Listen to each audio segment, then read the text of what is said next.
Oi, eu me chamo Gabriela Herculano, hoje eu tenho 33 anos, sou enfermeira e médica missionária. Hoje eu vim aqui compartilhar um pouquinho da minha história com vocês. Eu nasci e cresci num lar adventista, sou a terceira geração na minha família de adventistas e muitas pessoas podem achar que, puxa, para quem nasce num lar cristão ou num lar adventista já com os padrões, é bem mais fácil, né? Você já se sente como se já estivesse na linha em caminho da salvação, mas é totalmente diferente. Eu nunca tive uma experiência lá fora, no que as pessoas podem chamar de mundo, mas para ter um encontro com Cristo, às vezes dentro de um lar cristão, chega a ser um pouco mais difícil, porque você acaba se escorando na experiência do seu pai, da sua mãe, da sua família, e demora um pouco mais para você ter a sua própria experiência com Deus. E isso aconteceu comigo, tanto que eu demorei para me batizar. Aos 15 anos, o meu pai chegou para mim e perguntou: Gabriela, você acha que você vai para o céu se você não se batizar? Ou você acha que você precisa ir para o céu para se batizar? Eu não vou dar essa resposta para você como algo que vai ser para todo mundo, mas eu fui atrás da minha experiência pessoal a partir dos 15 anos. Eu comecei a me questionar: será que é um pré-requisito para ir para o céu? Será que Deus precisa que eu faça essa demonstração pública? E gastei 5 anos pesquisando para encontrar e ter a minha experiência pessoal com Deus para saber se eu precisava ou não. E essa experiência me levou até os meus 20 anos, quando eu me batizei. E um ano depois do meu batismo, veio o meu primeiro chamado para a obra médica missionária. Eu estava com 21 anos, na época eu não estava cursando enfermagem, eu estava fazendo gestão hospitalar. E eu tive uma experiência fantástica com Deus e com o que muitas pessoas chamam de dom de línguas. Porque um missionário americano foi para minha cidade, ele foi fazer uma série evangelísticas e eu sempre muito encantada em relação ao inglês, mas eu nunca fiz um curso de inglês. Meu inglês é o verbo to be da escola, que todo mundo conhece, não é o suficiente para a gente se comunicar. E ele veio para minha cidade e eu estava sempre acompanhando ele e a pessoa que estava traduzindo ele. Só que um dia ele chegou para mim e disse assim: Gabriela, vai começar a série evangelística perto da sua igreja. Isso o tradutor traduzindo, ele falando e o tradutor traduzindo. E a pessoa que vai me traduzir, ela ficou doente. E a pessoa que está me traduzindo hoje não vai poder ficar comigo durante um mês. E faz uma semana que eu tô orando a Deus e ele me falou que é você a pessoa que deve me traduzir. E eu olhei para ele e disse: o quê? Como assim? Eu que nunca nem preguei na igreja, faz um ano que tô batizada e tô falando com você aqui em inglês através de um tradutor. Ele disse: olha, não importa, foi o que Deus me disse. Você conversa com Deus e vê o que ele vai dizer para você. Então eu orei, voltei para casa e todas as vezes que eu orava eu dizia assim: Senhor, eu sou muito jovem, eu não estou preparada para isso, eu não tenho experiência com tradução, ainda mais numa igreja, no evangelismo, um mês é muita responsabilidade, por favor, chama outra pessoa. E sempre que eu orava, Deus me respondia com um verso. Ele dizia assim: o justo viverá pela fé, e se ele recuar, a minha alma não se compraz nele. E para mim aí estava a minha resposta. Então eu engoli um choro, fui com ele, e quando nós estávamos na sala pastoral, ele fez uma oração pedindo pelo dom de línguas para que Deus me ajudasse. E foi incrível, quando ele pegou o microfone, que ele começou a falar, eu ouvia como se alguém estivesse traduzindo simultaneamente no meu ouvido. E você pode pensar: Gabriela, isso pode ser coisas da tua imaginação. Não era. Porque o grupo que trouxe ele dos Estados Unidos para o Brasil, um grupo chamado Share Him, eles mandaram uma pessoa quase todas as noites para vigiar, para saber se eu não estava fazendo alguma coisa errada, eu não estava traduzindo errado. E eu não sabia. No final da semana que eles me disseram. E era muito interessante porque quando eu estava com ele lá no púlpito pregando, a nossa dinâmica de tradução era algo assim perfeito. Mas a gente estava fora da igreja e a coisa não funcionava do mesmo jeito. Teve um dia que a gente passou uma hora no supermercado para eu entender que ele queria comprar aveia, oats. Eu não sabia o que significava essa palavra. Eu mostrei para ele tudo no supermercado. A última coisa foi um pacote de aveia. E ele olhou pra mim, ele já é um senhorzinho de idade, ele olhou pra mim e disse assim, chateado, Gabriela, como pode lá na igreja você é uma pessoa aqui fora você é a outra? E depois disso ele me fez um segundo convite. Ele me desafiou a dirigir uma escola médico-missionária numa cidadezinha próxima onde eu moro, onde eu morava em Fortaleza, no Batoque. E eu disse para ele, mas Christopher, eu não tenho experiência com isso. A minha irmã foi para os Estados Unidos, está fazendo treinamento para isso. Eu estou no começo da minha faculdade. Ele disse assim, Gabriela, Deus não chama os capacitados, Ele capacita os escolhidos. Você também não sabia traduzir, olha o que a gente fez durante o mês. Você está disposta a ir para o próximo passo? E eu fui com ele. Não foi fácil, nós coordenamos uma escola de evangelismo e saúde no Batoque. No ano seguinte ele me desafiou a coordenar outra, mas dessa vez já tinha minhas duas irmãs que tinham voltado do treinamento médico missionário e eu ainda não tinha feito treinamento, estava ali na prática, ralando no duro. Deus modificou muitas coisas na minha vida nesse período de um ano, de uma escola para outra, passei a cursar enfermagem e eu coloquei um propósito no meu coração de que quando eu terminasse a faculdade de enfermagem, eu iria também fazer o treinamento médico missionário. Mas a minha vida deu um giro de 360 graus nessa época. Porque quando eu fiz a primeira escola missionária, quando terminou, eu comecei a apresentar alguns problemas de saúde. E eu comecei a apresentar problemas gástricos, tinha muitas dores na boca do estômago, acordava no meio da noite vomitando, tinha que ir para o hospital, tomar medicação, e eu nunca tinha tido isso. E os médicos começaram a fazer pesquisa, medicação para isso, para aquilo, e disseram, você teve em algum lugar que a água não fosse bem tratada? E eu lembrei da escola de saúde, a gente era um manguezal, era uma cidade assim pesqueira, pouquíssima gente, então não tinha um tratamento de água muito bom. Descobriu que poderia ter sido uma ameba, não sei o que, fiz tratamento para isso, mas o problema ia e voltava, ficava flutuando. E isso foi de 2010 até 2014.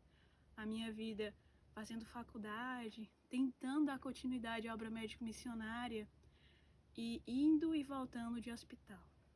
Com muita dor, acordando no meio da noite, vomitando, os médicos fazendo diferentes diagnósticos e nunca chegava a um ponto de saber exatamente o que eu tinha. Em 2014 eu já tinha perdido muito peso e estava tendo assim crises de pânico já, porque eu tinha medo de dormir e acordar no meio da noite com aquela dor horrível. Algumas vezes eu chegava a desmaiar, até que chegou ao ponto em que o médico disse, olha, a gente já fez muitos exames, a gente não consegue fechar um diagnóstico, nós vamos precisar te abrir, vamos precisar fazer uma cirurgia, uma videolaparoscopia exploratória para tentar descobrir o que é que você tem, olhar você por dentro. Eu tive que parar a faculdade e fui fazer. E foi aí que eu ouvi a palavra que deu um alívio e ao mesmo tempo mudou mais uma vez a minha vida. Endometriose. Eu não sabia exatamente o que era, mas foi muito bom pela primeira vez poder chamar o meu problema de saúde por um nome. Saber que não era algo da minha cabeça, porque muitos médicos disseram, é coisa da sua cabeça, tira férias, você é nova, faz isso, faz aquilo. Mas eu sempre passava muito mal no período das férias. E cheguei aí para psiquiatras, os psiquiatras disseram assim, não, você está estressada porque alguma coisa está acontecendo no seu corpo. E é claro que afeta a mente. Quem sofre dor constantemente, claro que fica depressivo. Mas isso não é a causa principal. Então começamos o tratamento para endometriose. Para quem não sabe, endometriose, todas nós mulheres temos dentro do nosso útero um tecido chamado endométrio. E todos os meses esse tecido descama e a gente sangra, e é aí que as mulheres menstruam. Mas para quem tem endometriose, esse tecido não fica apenas dentro do útero, ele fica fora. Fica fora do útero, fica nos seus ovários, no seu intestino, pode pegar no seu fígado, no seu estômago, em qualquer lugar, até inclusive no cérebro ou no coração. Então todo mês, quando seus hormônios balanceiam que você deveria menstruar, em vez do sangue sair para fora, ele fica estancado dentro e isso causa muita dor, dá muito mal-estar. E era isso que estava acontecendo comigo. Então eu comecei o tratamento para endometriose. Medicação para dor, medicação para dormir, medicação para conter a menstruação, medicação para isso, medicação para aquilo. E assim foi uma flutuação de momentos na minha vida. Até que chegou 2016, a endometriose, os problemas gastrointestinais deram um pouco mais de equilibrado na minha vida. Ganhei peso, consegui concluir a faculdade. E eu falei, e agora, Senhor? Vou para os Estados Unidos, vou fazer a obra médico missionária, vou fazer meu treinamento e vou me capacitar para poder ajudar outras pessoas que passam por problemas semelhantes como eu. E mais ainda, eu tinha um objetivo, encontrar um tratamento natural para endometriose. Um tratamento que não tivesse tantos efeitos colaterais como aquelas medicações que eu estava tomando. Porque algumas me faziam inchar, outras me faziam ter diarreia, outras me faziam ter problemas na pele. Então, assim, tinha uma variedade de coisas que eu sabia que não era o plano de Deus nesse momento. E eu vim para os Estados Unidos, fiz meu treinamento no Wildwood Lifestyle Center. E aqui eu tive experiência com várias pessoas. Aprendi um pouquinho sobre hidroterapia, sobre suco verde, sobre geoterapia, coisas que aliviavam, mas ainda assim não me trazia a cura. Conheci pessoas que diziam estar curadas da endometriose, mas quando eu perguntava há quanto tempo, era um período tão curto, de alguns meses, 1 ano, 2 anos. Outras que disseram que para encontrar a cura tiveram que remover o seu útero, e eu disse, poxa, eu ainda nem sei se eu quero ter filhos, ainda nem casei, não tenho nem namorado. Pensar em remover o útero é uma coisa assim tão determinante na vida. Em 2017 eu voltei para casa e tentei dar continuidade ao projeto médico missionário na minha cidade. Criei um ministério junto com alguns amigos que eram enfermeiros, médicos, psicólogos, fisioterapeutas, o que a gente chama de corpo de saúde. E estávamos atuando, fazendo treinamento de feiras de saúde na minha cidade. E os meus problemas de saúde começaram de novo, indo e vindo, indo e vindo. Idas para o hospital, voltando, medicação, troca isso, troca aquilo. Faz exercício físico, modifica a alimentação, hidroterapia, isso e aquilo, suplementa. E sempre assim, ia e voltava, e melhorava e voltava. E eu ficava sempre assim, poxa, Senhor. Quando eu paro para pensar, quando tudo começou, foi na época que eu decidi que eu iria te servir. Parece algo tão injusto você falar que quando você decide servir ao Senhor, é o momento que os problemas começam a te puxar cada vez mais profundo. E foi aí que eu aprendi um dos maiores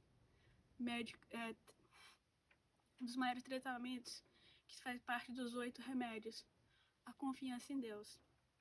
Saber que ali, durante a tempestade, em meio à dor, que Jesus está presente. E quando ele disse pra gente, se fizeram isso comigo, o que vão fazer com os meus discípulos, com os meus seguidores? Você acha que a cruz foi fácil, Gabriela? Você acha que não doeu? Tá separado do Pai, todo o peso de todos os pecados do mundo? E quando eu passei a olhar cada vez mais para Jesus e olhar cada vez menos para mim, eu só pedi a Deus uma coisa. Senhor, que toda essa dor tenha um significado. Que toda essa dor me ajude pelo menos a ajudar uma pessoa. Se eu conseguir ajudar uma pessoa, pelo menos da maneira prática com que eu tenho passado, vai valer a pena. Em 2018, Deus trouxe uma pessoa que mais uma vez iria mudar a minha vida e todos os meus planos, porque quando eu voltei para o Brasil, eu comecei a me preparar para a minha vida acadêmica, para fazer mestrado, crescer como uma profissional. Então Deus mandou hoje o meu esposo, na época era só o meu namorado, também enfermeiro, um desejo muito grande na obra médica missionária, e veio para o Brasil, a gente se conheceu e começamos a pregar na igreja juntos e começamos a atuar na obra médica missionária. E ele conheceu todos os meus problemas de saúde, tanto que a gente noivou em 2019, em março, e poucas semanas depois do nosso noivado eu passei muito mal e ele foi comigo para o médico e a gente descobriu que minha endometriose tinha espalhado e precisava fazer uma cirurgia assim o mais rápido possível para reduzir as dores e as possíveis complicações. Eu fiz a cirurgia, a segunda cirurgia, em dia 29 de abril de 2019, foi removido de endometriose. E ele chegou para os meus pais e disse assim: eu gostaria de casar com a Gabriela o mais rápido possível para a gente estar pertinho para eu cuidar dela, como um esposo. E também fazer algo que a endometriose, ela afeta muitas mulheres, que é a questão da infertilidade. E como eu não era casada e eu cresci em um lar cristão com os meus princípios, nunca tinha ideia de que se eu era fértil ou não. Então meu marido disse: você tá chegando numa idade em que vai ficando cada vez mais difícil essa questão de saber se pode engravidar ou não. Então se a gente casar e a gente começar a tentar a partir de agora, a gente pode ter uma possibilidade maior. Mas depois da cirurgia vieram mais medicações, mais complicações, mais flutuações. E eu achava que aquilo nunca ia acabar. Então Deus trouxe uma pessoa fantástica para minha vida, uma nutricionista que eu conheci em dezembro do ano passado. E ela começou a me mostrar: Gabriela, mesmo você sendo vegetariana, mesmo você procurando ter uma dieta mais vegana, mais natural, tem algumas coisas dentro da sua dieta que não ajudam em relação à endometriose. Por exemplo, quem vem para essa dieta mais natural acaba consumindo muito glúten e muita soja, o que faz aumentar o crescido do endometrial e pioram as suas dores. Olha, hoje em dia, além da endometriose, você tem síndrome do intestino irritável, você tem crise de fibromialgia e tudo isso vai piorar. Então, vamos ter que cortar mais algumas coisas da sua alimentação para ver se te traz mais qualidade de vida. Nossa, foi fantástico, porque eu já estava cansada de muita medicação na minha vida. E era mais uma coisa que eu pedi a Deus: Senhor, tira essas medicações. Além das dores que eu sinto constantemente, ainda tem os efeitos colaterais. Eu tô inchada. Eu sempre fui tão magrinha. Eu tô sentindo dores na coluna, dores articulares, coisas que estão piorando. Eu tô me sentindo uma velha, eu tô me sentindo presa no meu próprio corpo. E eu só tenho 33 anos. Então Deus foi cortando, de um por um, aqueles medicamentos, até chegar ao ponto que ficou só medicação para endometriose. E eu fui um dia para minha médica e ela olhou para mim, todos os exames, ela disse assim: Gabriela, a partir de hoje, você não pode mais tomar medicação para endometriose, porque toda a medicação que eu tomou esse tempo está causando alguns nódulos no teu fígado. Mas não se preocupa, a gente vai continuar lutando, a gente vai continuar em busca de te trazer um bem-estar. Mas a partir de agora, você vai cuidar da sua endometriose com alimentação e exercício. Há uma médica que no começo dizia para mim que só alimentação e exercício não ia trazer a cura, estava agora me dizendo que alimentação e exercício era a minha única opção para a cura. Ela já estava aprendendo os tratamentos naturais. E tirei toda a medicação, comecei a parte mais natural da minha vida. E eu não vou dizer para você que eu estou curada. Eu posso dizer que os meus altos e baixos agora têm tido um espaço de tempo maior. Eu tenho me sentido tenho sentido meu bem-estar por um tempo mais prolongado. Mas quando foi em maio desse ano, Deus chamou minha atenção mais uma vez. No dia 7 de maio, eu estava começando a sentir as minhas dores de novo. Não estava conseguindo dormir novamente. E aquilo me causou uma angústia tão grande. Eu disse: Senhor, só faz 6 meses que aliviou minha dor. Eu não acredito que a endometriose está voltando. Isso não pode estar acontecendo faz pouco tempo. Me dá um tempo maior. E eu cheguei a pensar de, por conta própria, voltar a tomar medicação. Mas aí Deus bateu lá na minha mente e disse assim: senhorita enfermeira, esses sintomas que você está sentindo pode ser outra coisa, não é só endometriose, não. E foi aí que Deus me trouxe o maior presente da minha vida. Foi aí que Deus disse: não é endometriose não, Gabriela, você está grávida. E hoje eu e meu esposo estamos muito felizes, estamos esperando um menino. As dores ainda vêm e vão. Essa gravidez não tem sido tão simples quanto eu esperava. Mas eu tenho agradecido muito a Deus por essa experiência. E como eu disse para vocês, o maior dos 8 remédios é a confiança em Deus. E confiar na dor é saber que ali, quando eu me sinto fraca, que Deus me faz forte. E você pode. Se eu posso, você pode também, porque o nosso Deus é o Deus do impossível.